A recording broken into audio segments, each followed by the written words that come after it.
Welcome to the Hollywood Bets Kenilworth race meeting. It promises to be a good one on this Saturday afternoon, and get straight into the action with the second race on the card, this being just to have a look at the event. I just want to quickly pull the market up from Betway's perspective, where Trippy Silk for Candice Bass Robinson is the favourite. Darren Burrows at 33 to 10.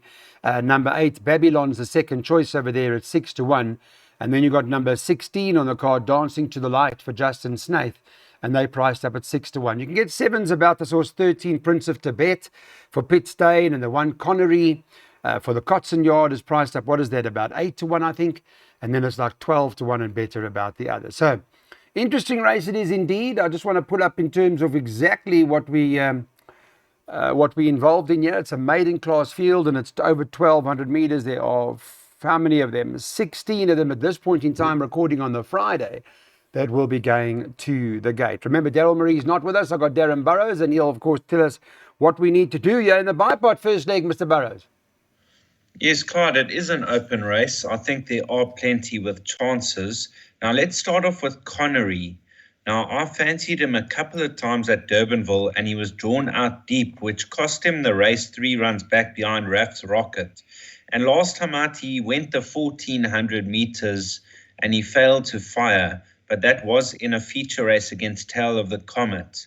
Now, back over the Kenilworth 1,200 with the inside draw, I think we're going to see big improvement. Now, when you're looking for dangers, Trippy Silk, he didn't stay last time out, and I think the drop back to 1,200 could be ideal. So he's also one for the shortlist. An interesting runner could be Hoodier. Now, he's an ideal world out of Walwitcher. Walwitcher was top class, and she's bred some top class horses too. So this horse could go very well on debut from the Andre Null stable. Others to consider, Dancing to the Light and Prince of Tibet. So I'm going a place bet on Connery, but healthy respect for 10, 12, 13 and 16. Okay, thanks, Darren. Does sound open. Here's Darren's bipod. 1, 10, 12, 13, 16. By 4, 5, 13, 15. By 1, 2, 5, 6, 8, 10, 11. By Banker 9. By 4 and 7. By 1, 7, 8 and 13. I think this bipod's going to pay good money today. Right, so an interesting race is that the Dean Canama's got this first time in here. The Real Prince, I'll find out from Darren what he knows about it. But let me just tell you that Klopsa is the favourite in this race. Number 5 in the card. Eric Sands is the trainer. Richard Ferry. Richard had a great week. He's ridden his 100th or something like that. He's on his way to the championship, and he's looking to break records. So this horse top of the boards at 3 to 1. Number 15, the first time I alluded to, is the Real Prince, is the second choice, priced up at 7 to 2. So it's still easy to back. And number 4, Night Bomber, is the third choice at 7 to 1. 8 to 1 about number 12, Plus 4, one of Candice Bass's horses. And then the 2, Song to the Moon, is in the market, but trading at around 10 or 12 to 1. So generally a quiet market, really, Darren. There hasn't really been much movement. Remember, we do this on the Friday. So, things may obviously change as time goes. But unless you know something, of course, about this first timer from Dean Canama, Darren. Clyde, we're recording this on Friday morning, and usually I get the Canama info on Saturday morning before the races. So as yet, I haven't heard, but it is a full brother to Guineas Prince, one of the best sprinters in the country. And this horse is debuting over 1,200 meters. I did see some bookmakers price this horse up as big as 10 to 1. And he shortened down 7 to 2. So there has been some anti-post support. And if any good in this type of field, if anywhere near his brother's class, he could make a winning debut. Let's see if that money follows up closer to race time. Now, dangers. You've got to include a horse like Holding Thumbs from the Glen Cotson stable. The stable's well. This horse cost 1.1 million rand as a yearling. He's got a lovely pedigree, and he could also go well. I think he's in double-figure odds. Now, of the race runners, I would include Night Bomber and Kaapse Klopse. They are the best of the rest because they both ran against big unit, and there was only a length and a half separating them last time out. Yeah. Again, a tough race. It really depends on what the first timers are doing. Keep your eyes locked into the market and see what's going on. Darren's worked out his PA 4, 5, 13, and 15. Second leg 1, 2, 5, 6, 8, 10, and 11. Third leg banker 9. Fourth leg 4 and 7. The next leg 1, 7, 8, and 13. And then he'll be bankering the last 2 legs. Banker 2, banker 2.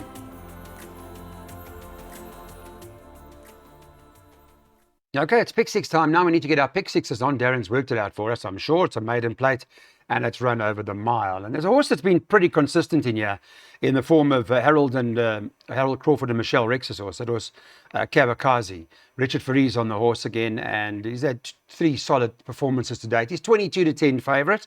It looks the right one. Is he good enough to, crack it this time is the question. 2, Give Me the Light, second choice, and that's priced up at the moment at 4-1. You can almost get 7-1 about number 8, 2 a penny as the third choice from Adam Marcus's stable. Then Devilish Gorgeous, number 1. Crawford's flying. Joburg, Cape Town, they're absolutely flying, the Crawfords. I mean, James had a terrific Thursday at Turfentine, and that's priced up at 11 or 12-1. And then you've got the other Crawford horse in here, number 11, National Disgrace, who's priced up at around that 12-1. Then you can get 14 or 16-1 and better about the other. So, I guess Kawakazi is the right horse, but can we rely on this horse? Clyde, I labelled this filly last time out. Now, she was stepping up to the 1400 meters. I thought it was going to be ideal. She got it easy up front, skipped for home, and then Lorena came and passed her the final 100 meters going away. Now, my only concern is the mile. What are the tactics going to be? Because if she goes to the front with that long run-in over a mile to overcome the draw, it's not going to be easy to stay there. If they decide to tuck her in off the pace, maybe she'll find extra. So it all depends on if she stays a mile. I've chosen to play the safe route. I've gone multiple runners. Now, dangers, you got to include 2 a penny from the Adam Marcus stable.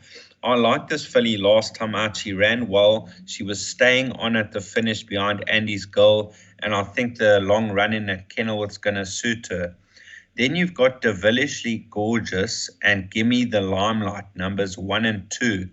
There was 2 lengths separating them last time out behind Bright Duchess, and they've both got the draws in their favour. So all of 1, 2, 8, and 10. And then William Kotwas opted to ride the 11 National Disgrace. She improved drastically in her last start, and she could show further improvement. But I made it a very tricky race if Kawakazi gets rolled again. You're obviously worried about the stamina. That's a problem. Obviously, the Princess Easy form is pretty solid and holding up. But in your play, Darren, you're going field in the first leg. No chances taken. Then we're bankering in the second leg of the pick 6. Going to banker this horse October Morn. We think it's ready to win now by 2, 4, 7, by 1, 5, 7, 8, 12, 13, and 14, by 2, 4, 5, and 9. And the last leg of our pick 6, we're bankering number 2, Seeking the One. Time now for the Southern Cross. It's a Group 2 and it's over 1,000 metres, and the favourite here is going to be October Morn. We'll talk a little bit about that horse. It's 3-1 favourite, so it's a weak favourite from a market perspective, and we'll get Darren's update because I know he likes it. Elder Mayor's riding it. 3-1. 12, Kiss Me Captain for the Azzy family. They're there and they're 9-2 second choice. Number 6, Ripple Effect, is priced up at 15-2. We know that horse does have ability on its day. Number 8, Quintus Light, is in the market, priced up at the moment at 7-8-1 or thereabouts.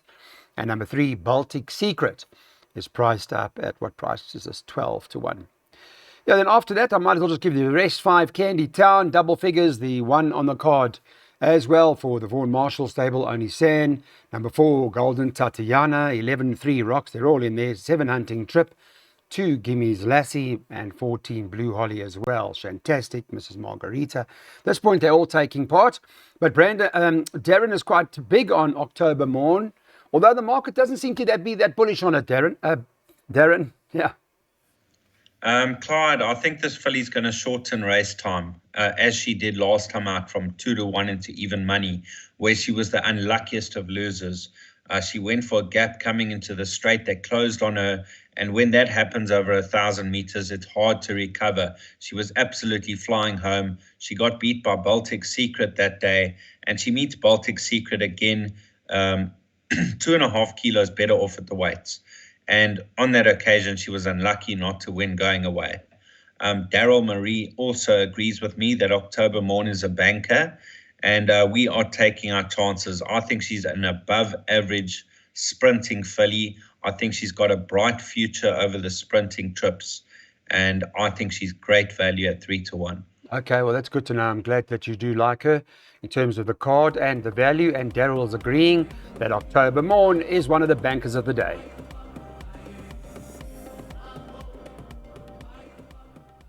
Wow, this is a great race, the World Sports Betting Greenpoint Stakes. This is really top class lineup. Yeah, that's come together where we're going to see very, very good horses take each other on. Princess Keller, let's see what she can do. How good is she? Well, we know how good she is. I mean, she won Horse of the Year, for goodness sake. See it again. We know he has a mission, but can he get it right? Can he pull it off here at the end of the day? Charles Dickens is unreal. It's a lovely racehorse. He's got one of those horses that has got just fantastic machines in him, engines, all those sorts of things. He can switch it on when he wants to.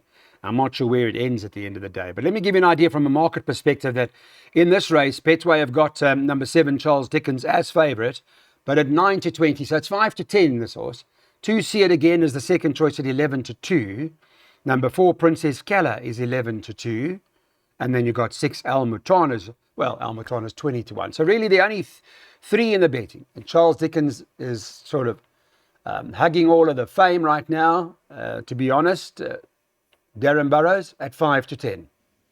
Yes, Clyde, we know how good he is. You know, he's only been beaten twice in his career when he ran second to Almatana and second to See It Again when trying 2,000 meters. His 3 wins since then have been scintillating. I mean, last time out, he still needed the run. He took on a top horse in Give Me a Prince, and they went head for head to the line, and he showed a lot of courage in that victory. He's going to come on from that. He's got a scintillating turn of foot, and he's going to run a cracker. But I would rather take 5-10 about Princess Keller a place than 5-10 Charles Dickens a win, because Princess Keller is a top-class filly, and she won't lie down without a fight. I can see her matching Charles Dickens all the way to the line. I made a good exacta bet, boxing 4 and 7. If 4 happens to beat 7, it's going to pay double than what it pays from 7 from 4. Now, the only other danger could be See It Again. He's got bigger things in mind. Obviously, the Met is his main mission. Over a mile, he's not quite at his best, but he will be doing good late at the finish, good late work at the finish, should I say. So I made it a match race with Princess Keller and Charles Dickens to fight out the finish. Okay, well, there's an interesting summary of the race, exact as boxed. We're going with the 2 big horses, 4, Princess Keller, and the 7, Charles Dickens. Well, here's the main race of the day, the World Sports Betting Cape Fillies. Guineas, obviously a Group 1, and it's run over the mile naturally. And Betway have got them betting as follows on the Friday. This is the Friday morning betting, so please take a look closely enough when you get to race time. Where number 1, Double Grand Slam, is the favourite. It's priced up at 33-10. Number 5 on the card, Raskova, is the second choice at 9-2. And I've had a look at World Sports Betting as well, and the betting's very similar. World Sports Betting have got the same. 13, Mrs. Geriatrics, is priced up 11-2. Then you got the next best, number 8, Silver Sanctuary. Mike de Kock is there at 7-1. 12, Beach Bomb, is the next best, and that's priced up at around, what price is that? 8-1. 7, Red Palace, you can get 8-1. And Candice Bass got another in Distant Winter. We might have some sort of place chance here, but that's at, 14 or 15-1. So it's an interesting race, and Double Grand Slam's top of the board. I personally don't like the race at all, Darren. I don't. I'm not sure what to even recommend to you, to be honest, but I don't like it at all. Yes, Clyde, it is an open race. Let's start off with your current favorite, Double Grand Slam. Now, her two comeback runs, I mean, she won as she liked in her penultimate start. Her second run after a rest was second to Raskova, where she only got into the race very late. She's going to be cherry ripe for this race. She's going to love the mile. She's a big, long striding horse. And from a one draw, she can get positioned. And I really think that this is the filly to beat. When I originally saw the betting, I was like double Grand Slam favorite for the Guineas. And then I had a closer look and I thought, you know what, she is a worthy favorite. Now, dangers. Mrs. Geriatrics, since returning after a 2-year-old career, she hasn't quite set the tracks alight. When she beat White Pearl, she was pressed hard for victory. And last time out, nothing went her way and she was just a bit one-paced in the straight. She's having her peak run. If she can bounce back to her 2-year-old form, she's a definite runner, but she's drawn out deep again at 13. Now, you've got a filly called Red Palace in the race. I know the connections are very upbeat about her chances. She's tried the mile twice, where she was a runaway winner by 5 lengths and 3.5 lengths. This filly is above average and ahead of the handicapper. Now, Silver Sanctuary, I've always been a big fan of this filly. I labeled her last time out at 3-1. She was very unlucky going through the 300 where the gaps all closed on her, and she still managed to find a gap late and squeeze through them and win going away. I think she's above average. I think she'll be even better when going back to Joburg for the Fillies Classic. I think 1800 on the standside track. She will be very good. The mile at Kenilworth, she will also be very competitive. And one more to consider, Beach Bomb. Her comeback run on the 21st of October, she just couldn't get on terms to Royals over 1400. But she is out of Beach Beauty, and I think she's going to love the mile. Alda de Meyer has opted to ride her. So all of Double Grand Slam, Red Palace, Silver Sanctuary, Beach Bomb, Mrs. Geriatrics, those are my 5 to include. Thank you very much for that, yeah. And it could be even more open. Darren's got a pick 3 work for us, races 7, 8, and 9. He's going 1, 7, 8, 12, and 13 here. And then in the 8th race, the next race on the card, in the Summer Stayers handicap, he wants to go all of 2, 4, 5, and 9.